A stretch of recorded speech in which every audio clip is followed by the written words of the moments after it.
सबसे बड़ी चीज हम लोगों ने जो देखा वो खून का धब्बा देखा। कुछ तो हुआ होगा। गोली वोली का आवाज नहीं आया? मैं तो नहीं सुना हूँ। आप लोग नहीं सुने? आप लोग सुने दादा? दोनों तरफ नक्सली और पुलिस वाले बीच में है हम लोग। डर है।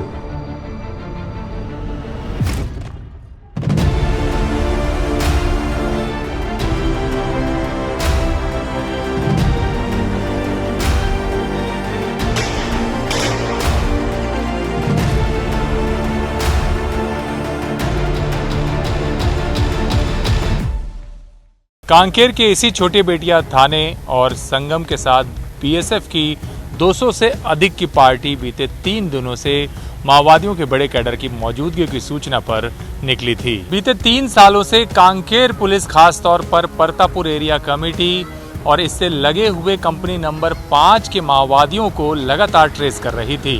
दर्शन पद्दा की एनकाउंटर में मौत के बाद इस इलाके में माओवादियों का दबदबा कम हुआ और माओवादी ज्यादातर अंदरूनी क्षेत्रों में चले गए, लेकिन यहाँ भी सिलसिलेवार डीवीसी और डीकेएडजेडसी स्तर के कई बड़े कमांडरों की मौजूदगी थी और बाकायदा जनताना सरकार के इलाके में इत्मीनान से वो घूम रहे थे। पुलिस को लगातार ये सूचना मिल रही थी कि इस इलाके में माओवादियों की मौजूदगी है, जिसकी वजह से परतापुर एरिया कमेटी के माओवादियों की घेराबंदी के लिए पुलिस पार्टी रवाना की गई। सुबह करीब 1 बजे के आसपास माओवादियों के साथ मुठभेड़ का सिलसिला शुरू हुआ और 4 घंटे तक अलग अलग जगहों पर गोलीबारी हुई और उसमें 29 माओवादी ढेर हुए। माओवादियों के खिलाफ छत्तीसगढ़ में बीएसएफ का भी अब तक का सबसे बड़ा एनकाउंटर है और देश में बीएसएफ ने पहली बार माओवादी उन्मूलन अभियान में इतनी बड़ी सफलता हासिल की है।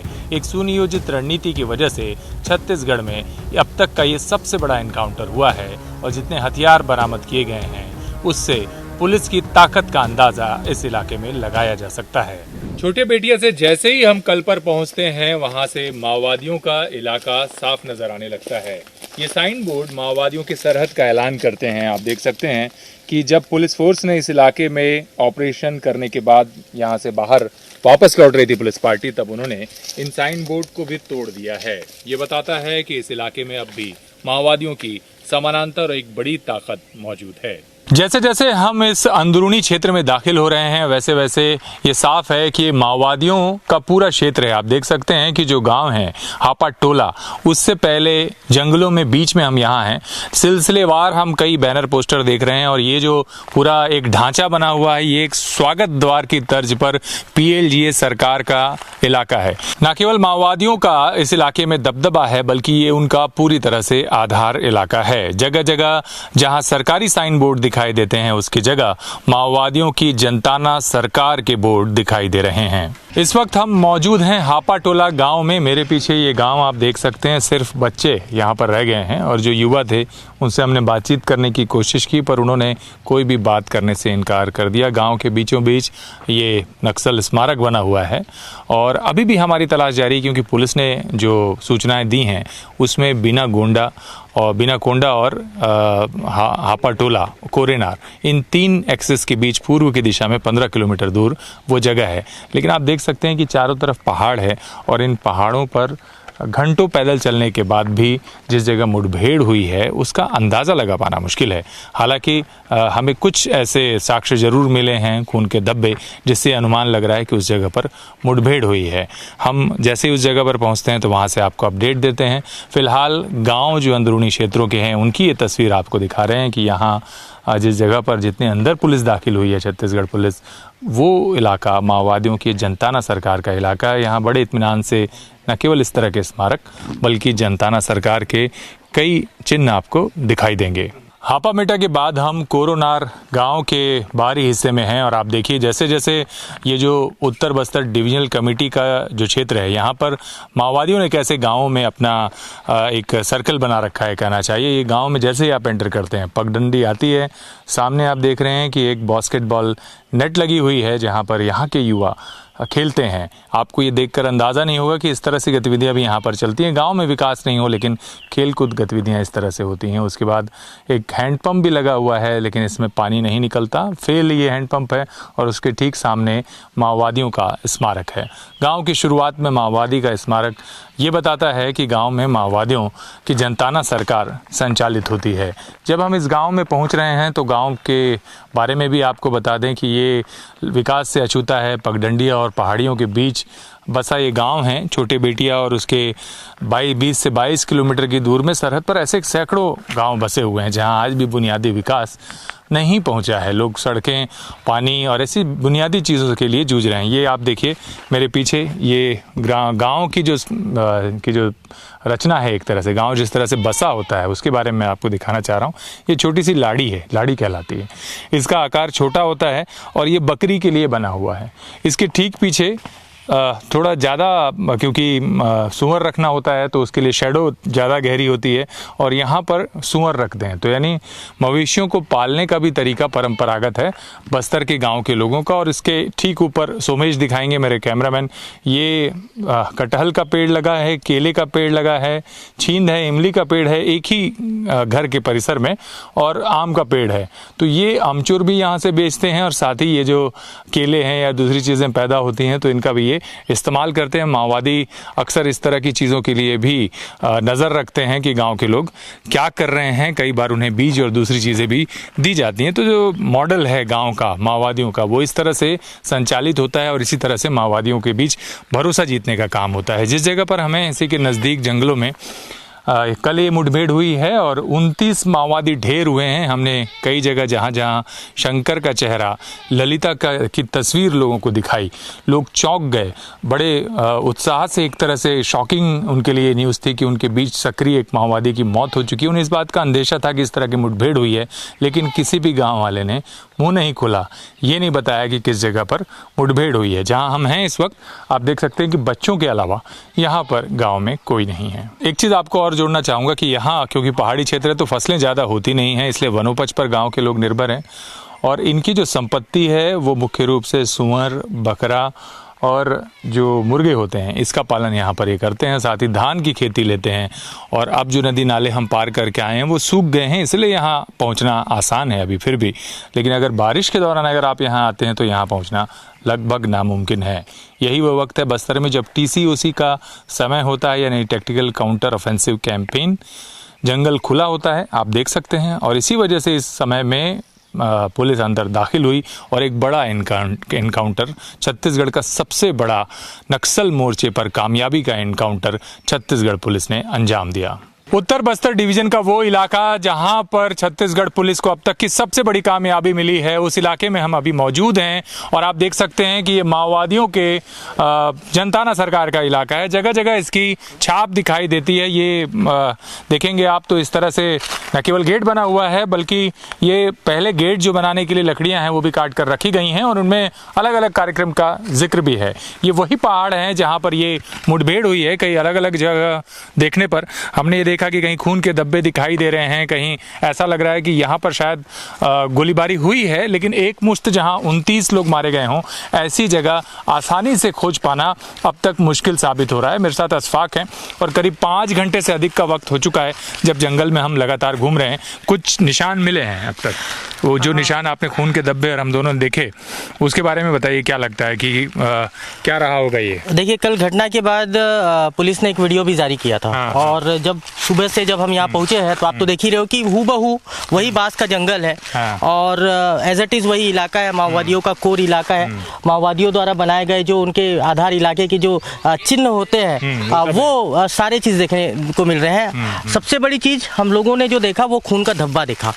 ये खून का धब्बा शायद उन जवानों का होगा जो 3 जवान घायल हुए होंगे इस घटना, डेड बॉडीज भी हो सकती है, या वो डेड बॉडीज जिनको फोर्सेस निकाली यहाँ से, उसका भी वो हो सकता है। और ये वहाँ ORS और ये सब का भी पड़ा हुआ था, स्ट्रेचर के टुकड़े पड़े हुए थे। अच्छा, ये खास बात ये है कि ये जो जंगल है ये एक टेकरी नुमा बोल सकते हैं इसको, पहाड़ है तो पहाड़ है, पहाड़ है। और लगातार अपन जंगल छान रहे हैं। लगभग 5 से 7 किलोमीटर हम लोग सुबह से चल चुके हैं, तो अलग अलग जगह पे ये सारे साक्ष्य देखने को मिल रहे हैं। जी, अशफाक जिस तरफ से थे वो 5 से 7 किलोमीटर, और मुझे लगता है कि मैंने करीब करीब 3 या 4 अलग अलग हिस्सों पर घूमा, और उसमें करीब 15 से 20 किलोमीटर के आसपास पैदल ही चलना पड़ गया। और आप देख सकते हैं कि ये माओवादी सरकार का एक और निशान। विस्तार तेज करने की बात है और PLGA वर्षगांठ मनाने का जिक्र भी यहाँ पर है। तो ये वही क्षेत्र है जो 3 गांवों के नाम है जो पुलिस ने भी जिक्र किए हैं। वो 3 गांवों के बीच का ये पूरा इलाका है, और इन्हीं पहाड़ियों पर कई अलग अलग जगहों पर मुठभेड़ हुई है। पूरा ये ऐसा पहाड़ का इलाका है जहाँ आबादी कम है, छोटे छोटे गाँव हैं बीच बीच में, और वहाँ की भी बसाहट काफ़ी कम है। तो ऐसे में उनसे बात करने पर वो लोग भी इस बात का खुलासा नहीं कर रहे, लेकिन वो माओवादियों को जानते हैं।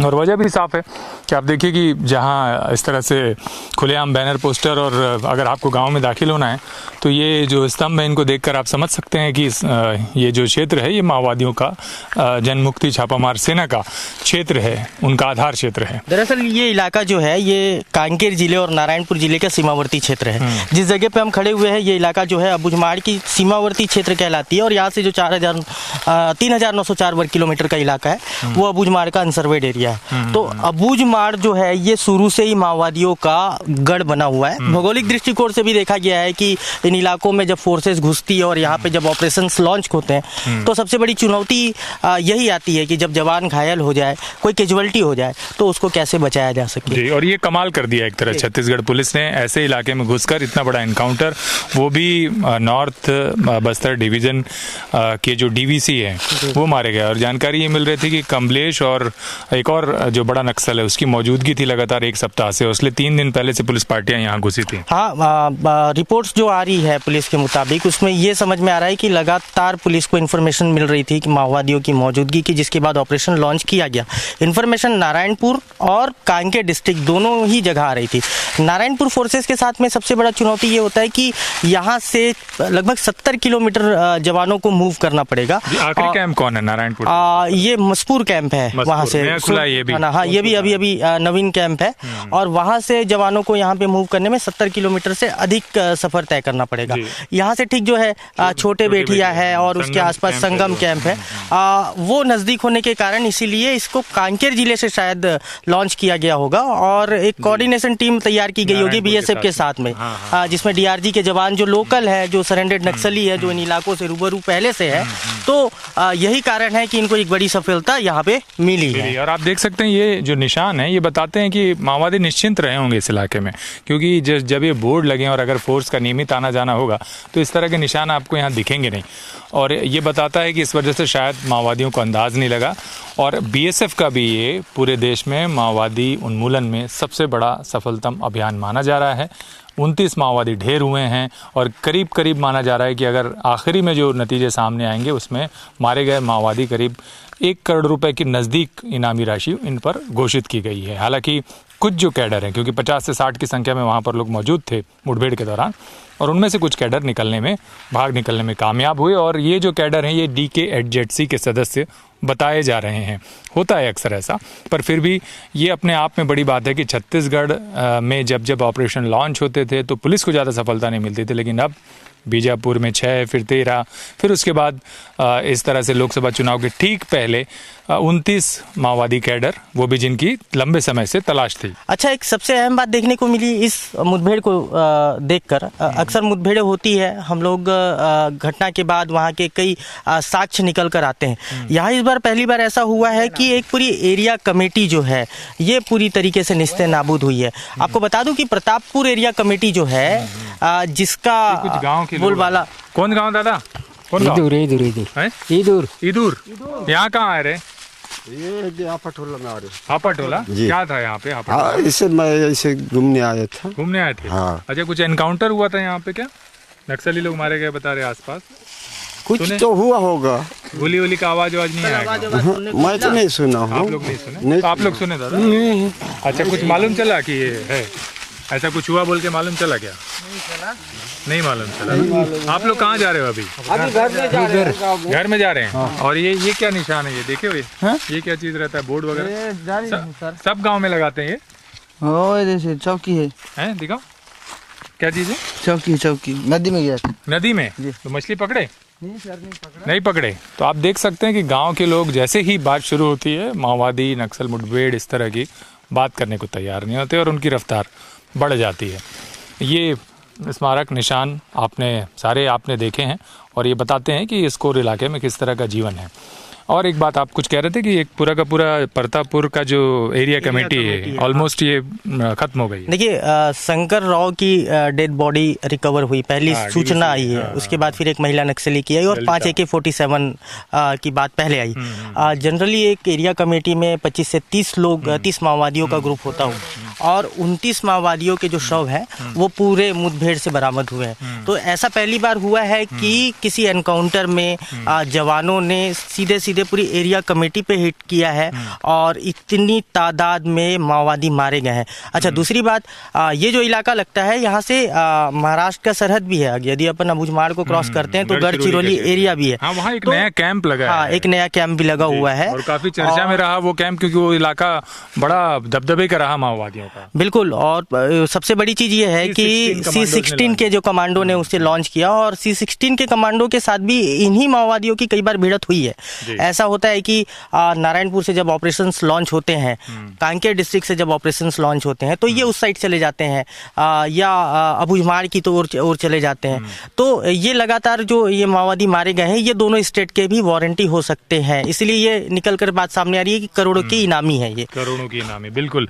अब अशफाक मैं चाह रहा था कि गांव के कुछ लोग जो जा रहे हैं अगर बात हो सके तो आप देखिए। मैं आपको बताता हूं कि ये जो क्षेत्र है इसकी खासियत ये है कि महाराष्ट्र सीमा से लगता है। कांकेर का क्षेत्र है। कांकेर में आप देखेंगे घटनाएं अपेक्षाकृत कम है, नक्सल घटनाएं काफ़ी कम है, लेकिन जो कांकेर है ये माओवादियों की आवाजाही का एक बड़ा रास्ता है। तो सेफ पैसेज के लिए कंपनी नंबर 5 परतापुर जो एरिया कमेटी है वो इस इलाके में काम करती है। और एक ग्रुप जिसका नाम सालों से चलता रहा, आपको ध्यान में होगा, RKB, यानी कि राजनांदगांव कांकेर बॉर्डर एरिया जो डिवीज़न की तरह एक तरह से काम करता था।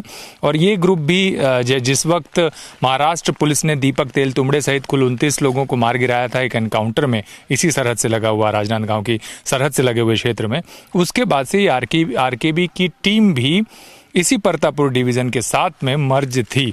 तो इस तरह से इस बात की भी आशंका है कि मारे गए माओवादी या जो घायल हुए या वो लोग जमा हो रहे थे जो उसमें ये ग्रुप भी हो सकता है। हालांकि एक बात ये भी आ रही है पिछले कुछ समय से, मैं अपने दर्शकों को अपडेट करना चाहूँगा कि RKB जो ग्रुप था जब ये इनकाउंटर हुआ उसके बाद इसका स्वरूप बदला गया और इसका स्वरूप बदल करके जो बचे हुए माओवादी थे वो मोहला मानपुर बॉर्डर डिवीज़न में तब्दील हो गए।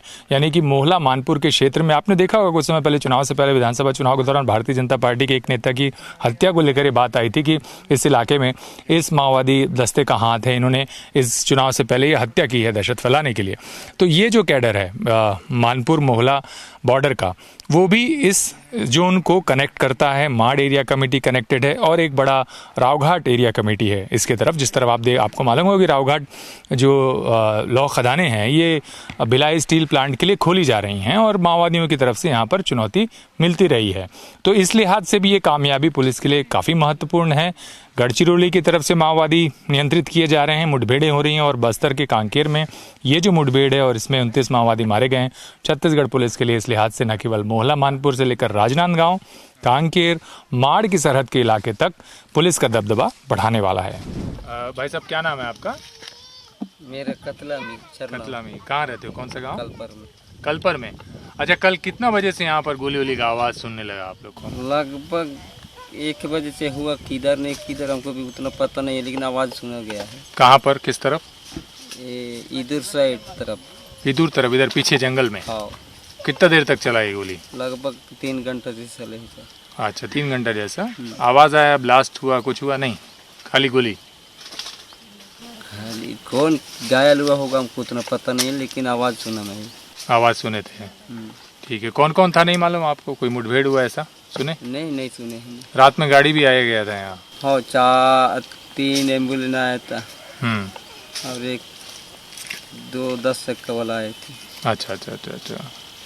पर क्या हुआ अभी आप लोग को मालूम चला, बाद में कुछ मालूम चला?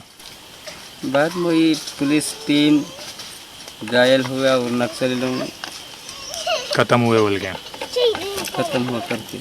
तो उसी का फायर है। आप लोग उधर जाते नहीं? हम लोग बोल रहे हैं कि चलो साथ में, तो कोई जाने को तैयार नहीं है। डरते हैं क्या? किसका डर नक्सली है? सब तरफ का डर है। दोनों तरफ डर है। दोनों तरफ का डर। हाँ, दोनों तरफ बीच में। हाँ? दोनों तरफ नक्सली और पुलिस वाले तो बीच में है हम लोग। हाँ हाँ हाँ, डर है। डर है। तो आप लोग वहाँ नहीं जाओगे फिर?